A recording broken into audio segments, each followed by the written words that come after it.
say good morning. Good morning. Good morning. Good morning, boy. Good morning, Larry. Good Morning. Morning. I sure do. Oh, that's okay. All right. Let's sing right away this morning. We have a long, like I said last week, I feel bad about this because we have tried to do it in 10 weeks what we always take 1 year to do. And so it's been kind of tough. And so today will be pretty full that way. But let's sing When the Day is Bright, because it is, right? Sing when the day is bright. Sing through the darkest night every day. All the way. Let us sing, sing, sing. Praise the Lord, praise the Lord. Praise the Lord, hallelujah. Praise the Lord, praise the Lord. Praise the Lord, hallelujah. Master, King of kings and Lord of lords, praise his name forever. Praise the Lord, praise the Lord. Praise the Lord, hallelujah. Sing like a bunch of Baptists. What's wrong with you? Not a funeral, it's only close. All right. As I said, we are on our last day today, and of course we're deeply appreciative that you came and have endured almost to the end here that way. Appreciate it. Just a couple recommendations, and it's up to you. We dented this, that's about all. I would certainly recommend Emerson Eggerich's book, Out of Love and Respect. Easy read, easy study together. This is how important Bev and I think of it. For the last probably 10 years, this is all we give to young married couples getting married, is this and the workbook. Our kids, your kids, or anybody's kids, it's good. If you're looking to spend a couple minutes with your wife in devotion, we encourage you to do that together. This is a book that would provide brevity to that time. You all have horrendous schedules, and this is very good. This is Moments with You, Dennis and Barbara Rainey, who work with Crew on all the Weekend to Remember things that many of you are familiar with that way. Both of these are just excellent. I think you would enjoy them. They're easy reads, easy studies, not lengthy in time, and things like that. I appreciate it that way. Also, in January, probably about, I haven't confirmed the date with Pastor Jake yet, but probably about the second Sunday, we'll endeavor 10 weeks on parenting. That will be extremely interesting, to take this much gray hair and bring it with that much dark hair. But we'll have a good time together that way, just challenging each other and think about some things that it is no fun for you. If you are raising children nowadays, you have my heart and you have my prayers. I would rather have to do it when I did it. And really, it is a different world. And don't worry, I'm not going to live in the past, on raising kids. But we do need to see some things. God has some wonderful things for us that way, and I have a lot of confidence in even little teeny children. A lot of confidence that they're going to be bad. We're going to take care of it. I told Bev the other day, I said, I'd like to continue the class, but go in next week and just set up a bunch of, U-shaped or square tables and bring our own coffee pot and donuts and sit around and just say, what do we want to talk about now? What do we want to go back to and just have, that exchange, which we haven't had a lot of time for that way. Bev and I are always available to sit down with you over a cup of coffee and whatever. One thing we never got to in here was even talk about finances and the drastic effect personal finances can have on marriages and the drain and the pressure that two resources. That Steve and Christine Price have been here several times, and I think if you paid attention, that Christine's sister passed away this week. I'm sure they're very busy with that. But Steve has taught classes here on finances, and he is excellent. He's very good at that, and I know that they would be available. If you don't live on a budget of some sort, maybe you better talk to Beverly. We've lived on a budget for 60 years and still do it the same way, and it works that way. We never have more months than we do money. We never have enough money, but we never have more months than we do money. She's in here somewhere. I saw her come in. There you go, Mike. She must not like the class because every week she's dropped back a row. Last week I was up front. You were up front. Well, you know what we're going to talk about today. You want to move Why up? do you think I got this one? Yeah, you're just going to cower in the corner when you get to the S word. Yeah. All right.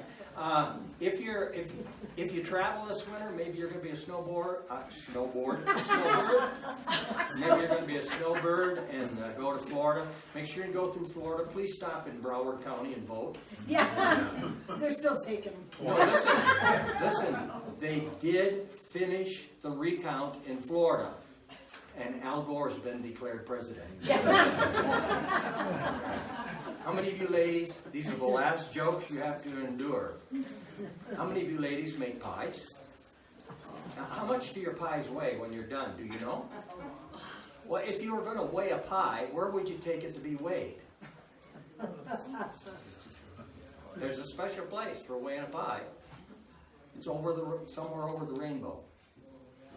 Somewhere over the rainbow, way up high. Dennis, now you know why you haven't come for 9 weeks. Yeah, just come for the last one. You can see what you missed. All right. Now, if you were not here last week, you might have trouble putting into context this week, because last week we said, how do husbands spell love? And we used an acrostic, and remember the acrostic is just try to help you some word. We used the acrostic of what? You remember what the word was? Hi, Jim. Couple. Right, couple. C stands for... That's good. Oh, yeah, great teaching, Larry. Couple. A couple. Couple is the word, I'm sorry. Hope you don't have too much of that. C stands for closeness, that you must learn. Now, what we're saying is, guys, you have to learn all these things about your wife. And that's how you put them into effect loving her. This week's the shoes on the other foot. That's why if you can't put them both together, you may think that, wow, we're really picking on the wives today. And we are, because we picked on the husbands last week that way.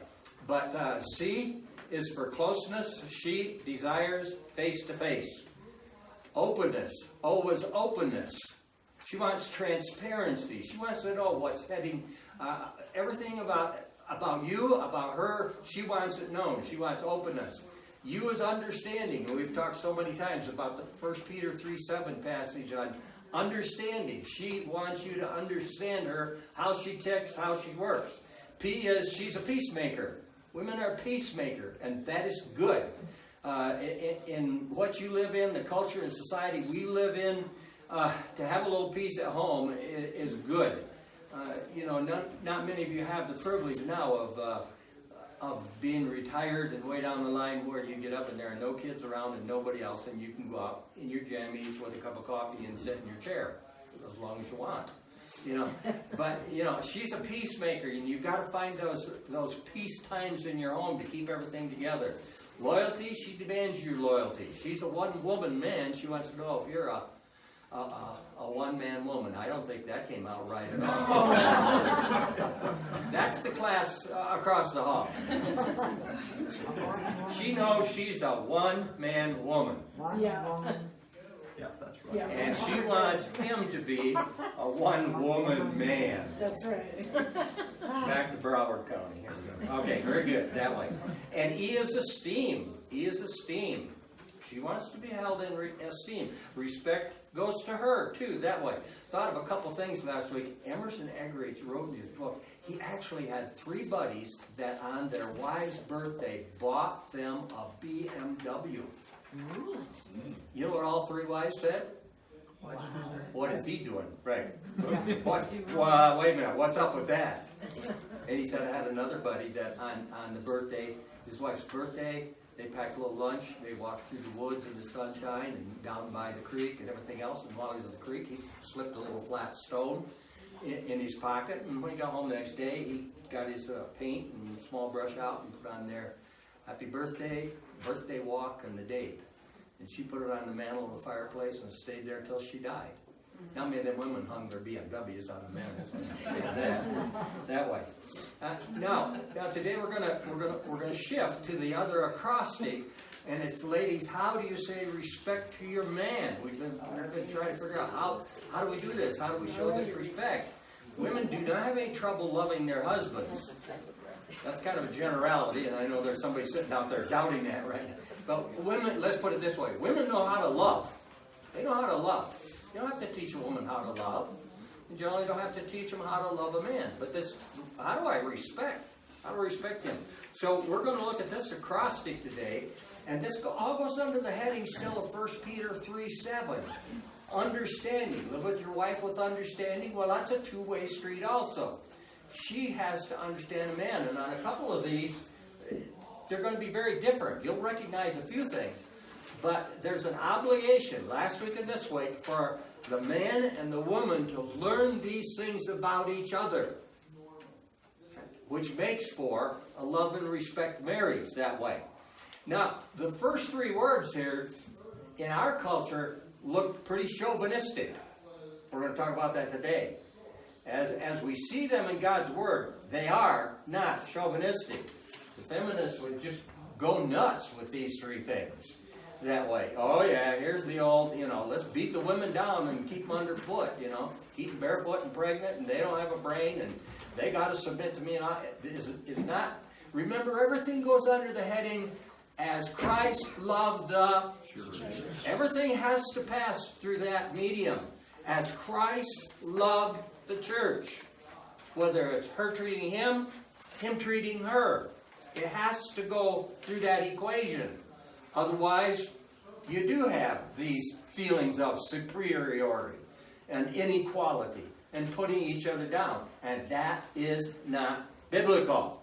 Now, conquest is the first one. You say, oh yeah, we'll go back to caveman. I dragged my woman in by the hair, beat her a few times, say, get me bread, and let's have you know what, all right? Conquest is in a different terminology here as we look into the Bible. And women, you must learn that your husband has a mentality of conquering or conquest, but what it has to do with is two areas: his work and his achievements. His work and his achievements. That's where he wants to conquer. His work is a challenge to him that he wants to go out and get done each and every day. And he wants to achieve some things in his life too.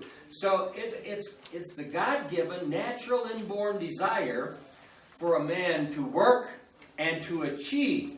His work is important to him. When a man loses his job, he is devastated. Because that's part of his mentality and his makeup is to work. He is a worker. Now, I realize women work every bit as hard, etc., but that's not the subject we're on today. We give you that one. That's a given, too. All right? I mean, women's work is never done, right? And it isn't. It isn't. Because besides the mantle of womanhood, they have the mantle of motherhood. And that is extremely busy to the schedule that way. And so if a guy loses his job, he feels that very badly. And some women will say, oh, honey, it's okay as long as we have each other. That is not going to go down with him. It is not okay.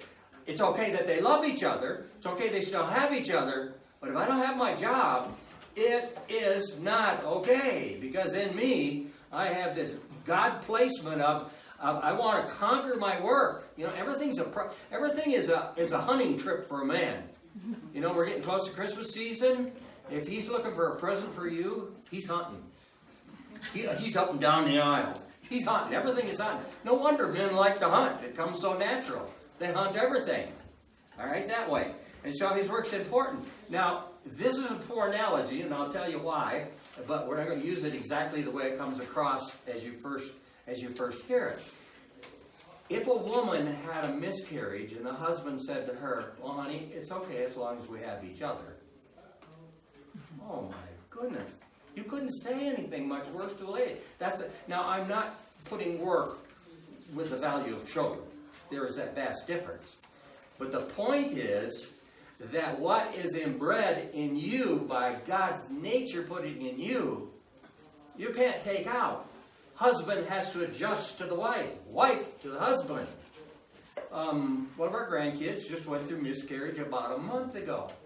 And as young as they were and everything else, devastated beyond words.